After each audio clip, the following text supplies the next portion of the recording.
Hello friends, मी Vishakha. Global online मराठीमध्ये आपल्या सर्वांचं स्वागत आहे. आजच्या व्हिडिओमध्ये आपण शिवाजी विद्यापीठ कोल्हापूर पेट 2021 साठी रिसर्च मेथोडॉलॉजी टॉपिकवर काही क्वेश्चन्स बघणार आहोत. व्हिडिओ सिरीज थ्रू आपण हे लेक्चर्स घेत आहोत, ज्यामध्ये 6 व्हिडिओज ऑलरेडी आपले झालेले आहेत आणि आजचं आपलं हे 7वं लेक्चर आहे. आजही आपण 10 MCQs बघणार आहोत रिसर्च मेथोडॉलॉजी टॉपिकवर, म्हणजे संशोधन पद्धती या विषयावरती. टेस्ट रिसर्च मेथोडॉलॉजीवरती, ज्यामध्ये 40 क्वेश्चन एका टेस्टमध्ये असणार आहेत. म्हणजे भरपूर सराव तुमचा या MCQs थ्रू होणार आहे या एक्झामसाठी. रिसर्च मेथोडॉलॉजी टॉपिकवरचा 50% क्वेश्चन्स असणार आहेत या एक्झाममध्ये, म्हणजे पूर्ण सिलेबस तुमचा या टेस्टमध्ये कव्हर होणार आहे. या टेस्टसोबतच तुम्हाला मिळणार आहेत नोट्स इंग्लिश आणि मराठी दोन्हीही लँग्वेजमध्ये. ज्या लँग्वेजमध्ये तुम्ही प्रिपरेशन करत आहात त्या लँग्वेजमध्ये तुम्ही नोट्स रीड करून ही एक्झाम क्रॅक करू शकता.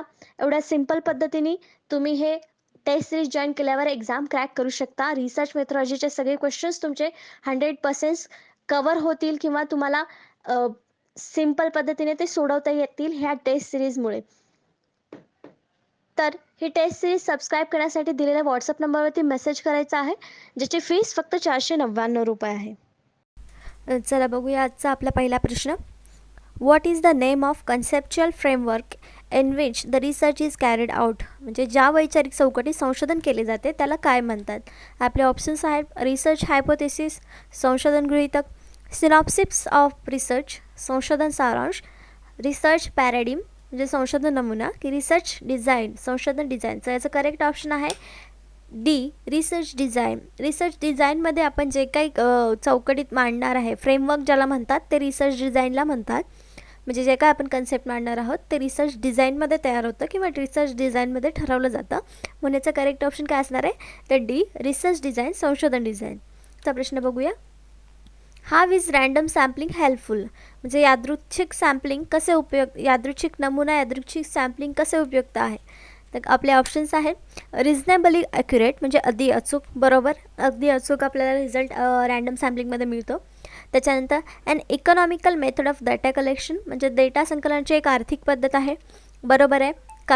कमी आर्थिक खर्च करता याच्यामध्ये आपल्याला नमुने डेटा संकलन व्यवस्थित होतं. त्याच्यानंतर फ्री फ्रॉम पर्सनल बायस, वैयक्तिक पक्षपातीपासून मुक्त असतो, कारण याच्यामध्ये आपला कुठलाच हात नसतो. तर जे काय आपण सॅम्पल्स निवडतो त्यांच्याकडून जी आपल्याला माहिती मिळते तीच माहिती आपण आपल्या संशोधनामध्ये वापरतो. म्हणून हे वाक्य आपलं बरोबर आहे. तर मग याचं करेक्ट ऑप्शन काय असणार आहे? तर D, all of the above. वरील सगळे गोष्टीसाठी रँडम सॅम्पलिंग म्हणजे यादृच्छिक नमुना आपल्याला उपयोगी ठरतो. बघूया पुढचा प्रश्न. What is the main role of research in education? शिक्षणात संशोधनाची मुख्य भूमिका काय आहेत? आपले ऑप्शन्स बघूया.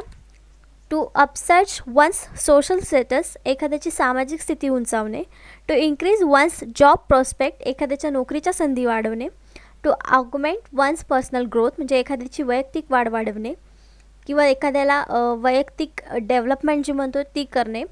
To help an applicant in becoming a renovate educationalist, अर्जदारास किंवा संशोधनकर्त्यास प्रख्यात शिक्षण तज्ज्ञ होण्यास मदत करणे. तर करेक्ट आन्सर काय असणार आहे? तर डी, म्हणजे शिक्षण तज्ज्ञ होण्यासाठी संशोधन केलं जातं किंवा संशोधन जे काय आहे त्याच्यामध्ये मास्टर होण्यासाठी किंवा तज्ज्ञ होण्यासाठी आपण संशोधन करतो. शिक्षणामध्ये मुख्य भूमिका विचारली आहे म्हणून प्रख्यात शिक्षण तज्ज्ञ होण्यास संशोधन मदत करतं. वरच्या जे काय आहेत त्याही आहेत भूमिका संशोधनाच्या, पण या प्रश्नामध्ये शिक्षणात संशोधनाची भूमिका विचारते. म्हणून याचं करेक्ट ऑप्शन आपलं डी असणार आहे. बघूया पुढचा प्रश्न. In order to pursue the research which of the following is priorly required? म्हणजे संशोधनाचा अभ्यास करण्यासाठी खालीलपैकी कोणत्या गोष्टीची पूर्तीची आवश्यकता आहे? तर करेक्ट ऑप्शन्स आपले असे बघूया. डेव्हलपिंग अ रिसर्च डिझाईन म्हणजे संशोधन डिझाईन विकसित करणे.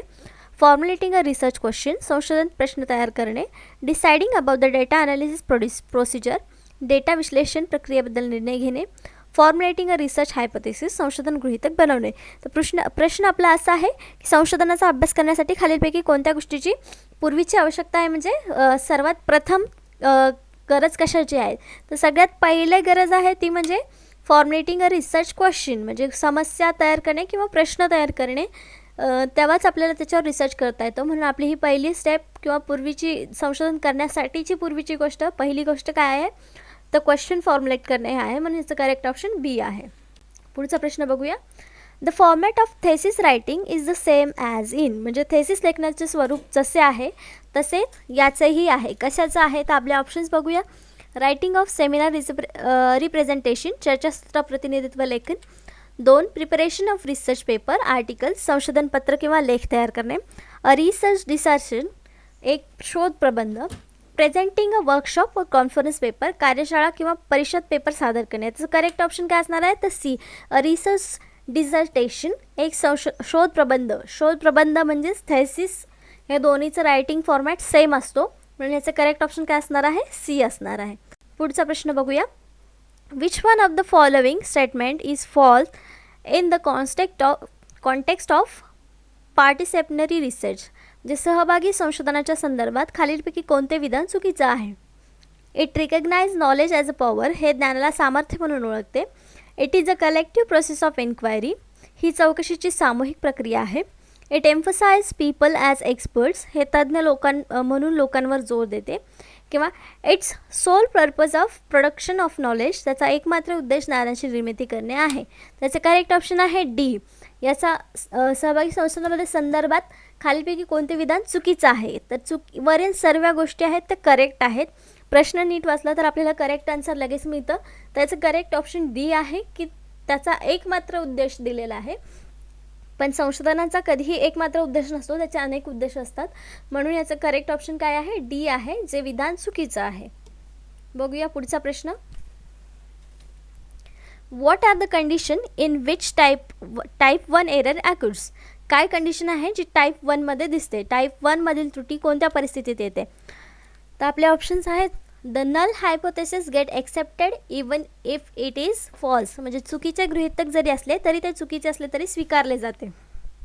The null hypothesis get rejected even if it is true, म्हणजे शून्य गृहीतके जरी सत्य असतील तरीही त्या नाकारल्या जातात. Both the null hypothesis as well as alternative hypothesis are rejected, दोन्ही शून्य परिकल्पना तसेच वैकल्पिक गृहीतेस नाकारले जाते.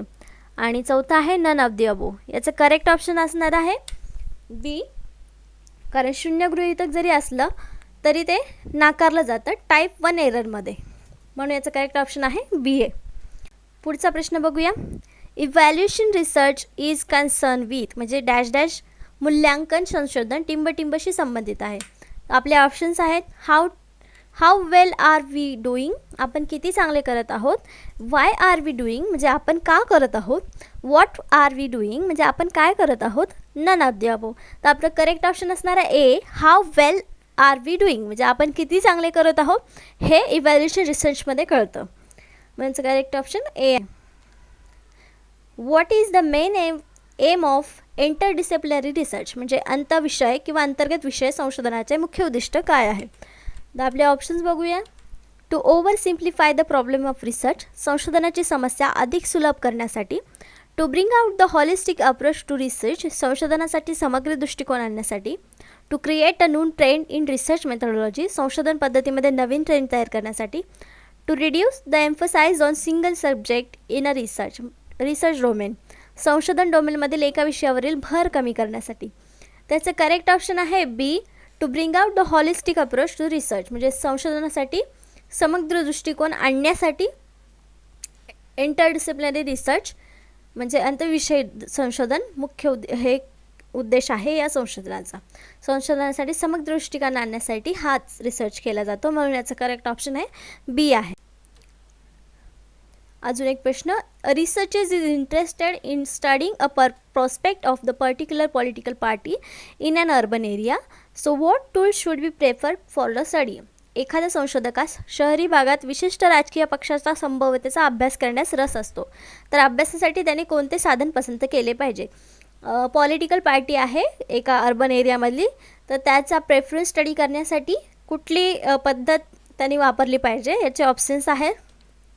रेटिंग स्केल, मानांकन श्रेणी, इंटरव्ह्यू, मुलाखत, क्वेश्चनरी, प्रश्नावली, शेड्यूल, वेळापत्रक. त्याचं करेक्ट ऑप्शन आहे सी, क्वेश्चनरी हे करेक्ट ऑप्शन आहे. त्याचं क्वेश्चनरी वापरून त्या एरियाची माहिती मिळवू शकतो किंवा त्याच्याबद्दल पर्टिक्युलर माहिती आपल्याला मिळू शकते, म्हणून याचं करेक्ट ऑप्शन सी आहे. त्याचे 10 प्रश्न आपल्या इथं संपलेले आहे. त्यानंतर महाराष्ट्र सेट 2021ची तयारी करणाऱ्यांसाठी एक चांगली गोष्ट अशी आहे की आम्ही टेस्ट सिरीज अवेलेबल केलेली आहे अशा स्टुडंटसाठी. ज्याच्यामध्ये तुम्हाला फुल सिलेबस नोट्स मराठीमध्ये अवेलेबल होतील. टेस्ट सिरीजमध्ये टोटल तुम्हाला 60 टेस्ट मिळतील, ज्या पर युनिटवर 2 टेस्ट अशा 20 टेस्ट, मागील वर्षाचे प्रश्न सर्व 10 टेस्ट, फुल सिलेबस टेस्ट 30 अशा टोटल 60 टेस्ट या टेस्ट सिरीजमध्ये तुम्हाला मिळतील. शिवाय फुल सिलेबस नोट्स असतील. आणि ही टेस्ट सिरीज जॉईन करण्यासाठी फक्त तुम्हाला खाली दिलेल्या व्हॉट्सअप नंबरवरती मेसेज करायचा आहे. जो ग्रुप तुम्हाला जॉईन करणार आहे तो पूर्णपणे पेड ग्रुप असणार आहे, ज्याची फीस 1499 आहे. आणि यावर जर तुम्हाला डिस्काउंट हवा असेल तर तुम्ही प्ले स्टोअरवरून अँड्रॉइड ॲप डाउनलोड करू शकता, ग्लोबल ऑनलाईन युनिव्हर्सिटी नावाचं. त्यामध्ये जाऊन जर महाराष्ट्र सेट तुम्ही सिलेक्ट केलं आणि टेस्ट सिरीज सबस्क्राईब केली तर ती फक्त 999 रुपयाला तुम्हाला मिळेल. ही टेस्ट सिरीज तुम्ही लवकरात लवकर जॉईन करा, कारण येणारी सेट एक्झाम जी आहे त्याचं नोटिफिकेशन येईल आणि तुम्हाला अभ्यासाला वेळ मिळेल. आणि टेस्ट सिरीजमध्ये कसं सराव होऊन तुमचा अभ्यास परफेक्ट होऊन जाईल. म्हणून लवकरात लवकर ही टेस्ट सिरीज जॉईन करा. धन्यवाद.